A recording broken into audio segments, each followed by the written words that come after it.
So we are here now that we are going to explore this encoding categorical data processing technique. So let's see what exactly it is. So first of all, already we have understood what categorical data is. Still, just for one more level of understanding, I'm trying to show you a picture over here, that these pictures are very, you know, very known to you. For example, in the right hand side, the different emojis that you can see. You are habituated with these emojis in Facebook and many other social networking sites. Somehow, based on these emojis, if you want to predict something, suppose that you want to predict something where the input is the emoji. So emoji is not a numerical value. You must convert these emojis into some numerical value, right? Similar thing for the cases in the left hand side is given as pencil, pen, eraser, and many more. So all these are called categorical value because they are represent different categories of emotion, categories of reaction, categories of different object, something like this. That's why categorical data. So mostly we can divide this categorical data as a two different variables. One we call nominal variable and another we call ordinal variable. What is nominal variable? A variable that has no particular order is called nominal variable. I mean, the variable that has no numerical importance. For example, color or city. Because, for example, I want to predict something based on a lot of data coming from different state of my country. So the state names can be a feature as well. But this state name cannot have any numerical importance, right? So that's why these state names are nominal variable. But in case of ordinal variable, a variable that has some order associated with it. For example, some level of sugar present in the body. So, for example, level of sugar in the sense high, low, medium. If you have the level of sugar in your body represented by these three words, high, low, and medium, in the data set, whenever you will try to map these three words into some numerical value, you have to give importance on these words because low means less than everything, high means higher than everything, and medium means somewhere in between them. So there has some order associated with these three different words. So these are called ordinal variables. Now let's do one thing. Let's see what are the different type of encoding we can do on this different type of categorical data. So let's start with this, what we call level encoding. This is one form of encoding. What is this? In this encoding, each category is assigned a value from 1 to n, assuming that the n is the number of categories in the feature. Okay. And one major issue with this approach is there is no relation or order between these classes. I mean, there is no relation, but the algorithm may consider them as some order. For example, say in the data set in the left hand side, if you see, you have a column for temperature, which is given as hot, very hot, cold, warm, and something like this, right? Now, naturally, uh, if you say that I will represent cold by 0, warm by 1, hot by 2, and very hot by 3, then in the right hand side, you will see that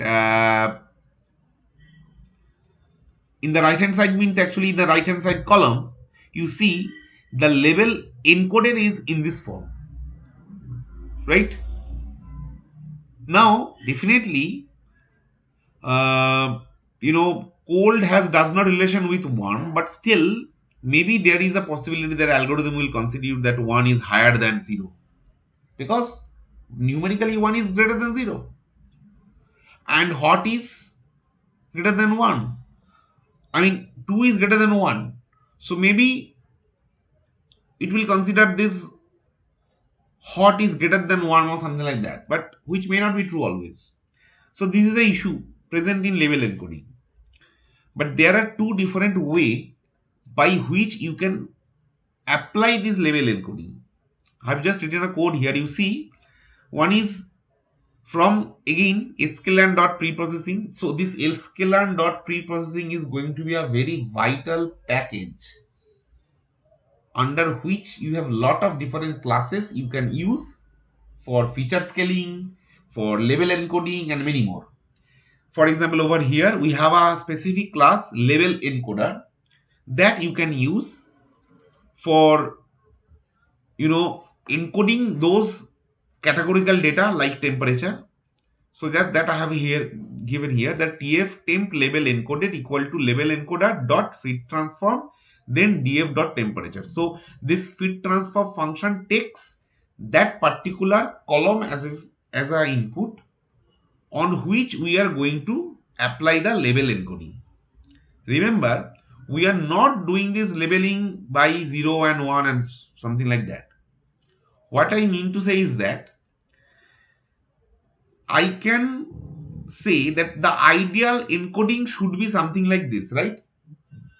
Cold should be 0, little more warm should be 1, hot should be 2, very hot can be 3.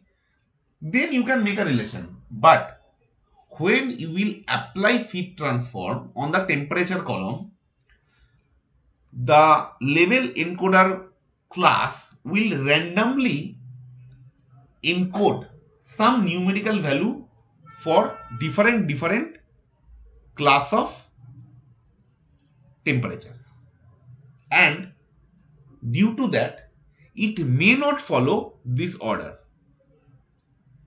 For example, over here you see, just by applying this particular line, what I have seen, that the hot has been encoded as 1 and cold has been encoded as 0, but very hot has been encoded as 2, warm has encoded as 3. So numerically warm is greater than very hot, because warm value is 3 and very hot is 2. But is it really true? Warm should not greater than very hot, because very hot should be greater than 1. But that is not reflecting here. So this is an issue you may find when you will go for label encoding. And in the right hand side, as you can see, there is one more technique I have shown for the same thing. But here the interesting point is that you can basically represent your label encoding in ideal form.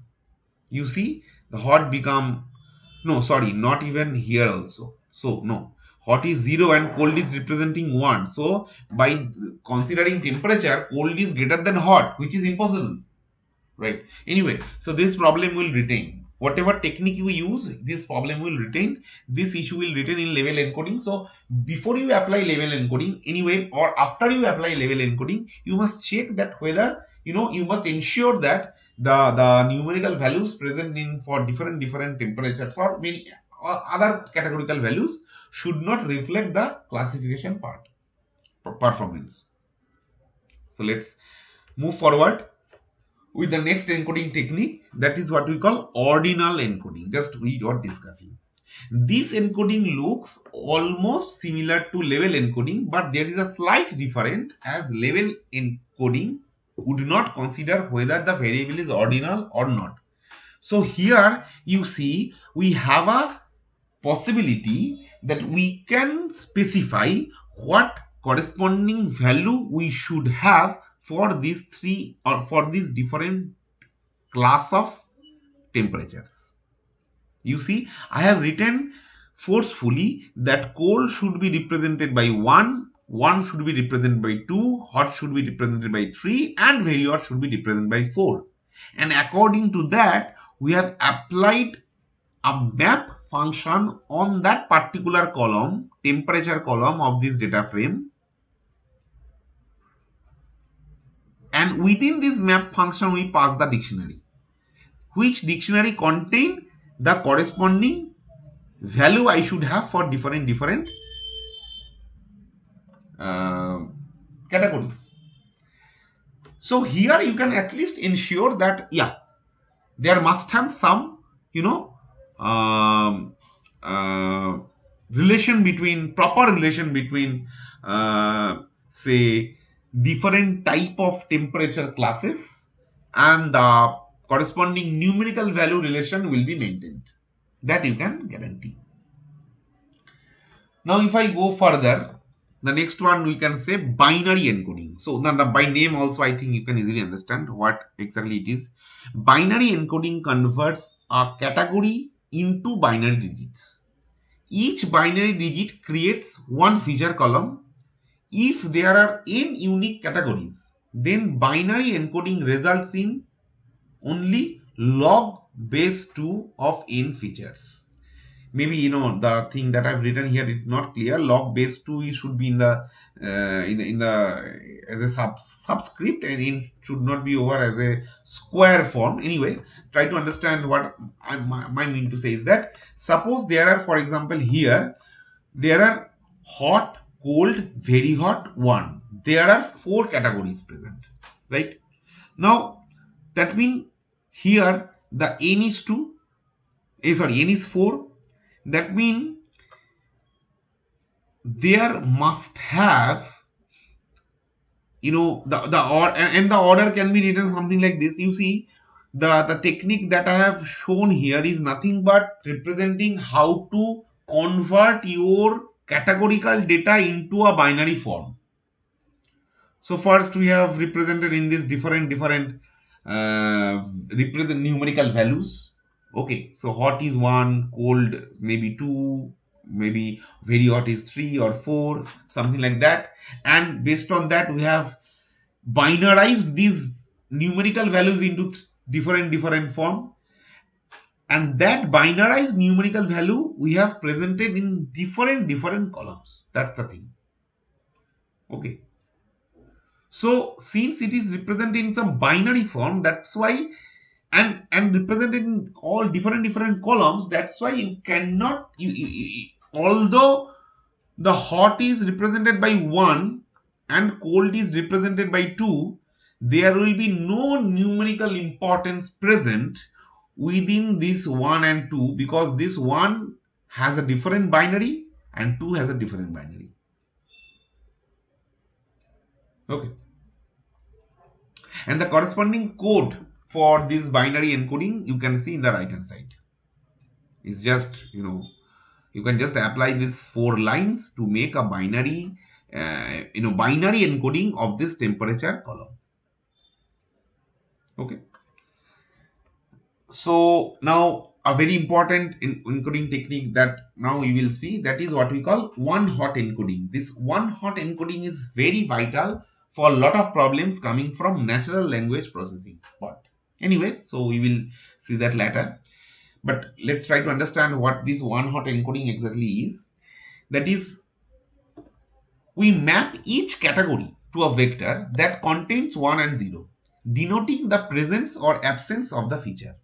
The number of vector depends on the number of categories of the feature. What does it mean? It means that you see there are 4 different categories right over here in the temperature: hot, cold, very hot, and warm, something like this.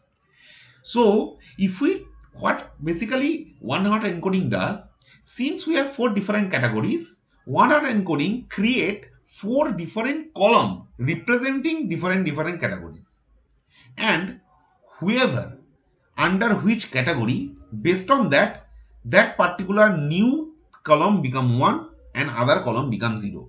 For example, if you take the first instance,